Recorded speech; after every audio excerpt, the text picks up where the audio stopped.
এক ঘরে দুই বউ থাকতো, সুমা আর রুমা। সুমা ছিল সরল এবং ধর্মপরায়ণ, অন্যদিকে রুমা ছিল অলস এবং খিটখিটে স্বভাবের।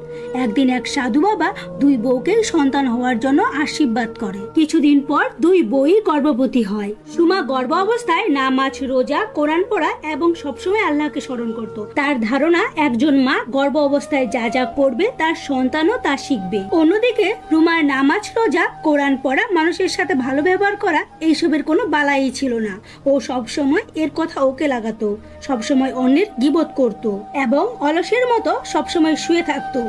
সময় চলতে থাকে, দুইজনেরই বাচ্চা হয়। সুমার এক জ্ঞানী এবং মেধাবী পুত্র হয়। সে ছোটবেলা থেকেই বিচক্ষণ এবং বই পড়ার প্রতি অনেক আগ্রহ। অন্যদিকে রুমার ছেলের স্বভাব তার মায়েরই মতো, অলস এবং ভালো কাজের প্রতি কোনো আগ্রহ নেই। কিছুদিন পর ওই সাধু বাবা তাদের বাড়িতে আবার আসে। তখন রুমা বলে, সাধু বাবা, আপনি তো আমাদের দুজনকে একই রকম আশীর্বাদ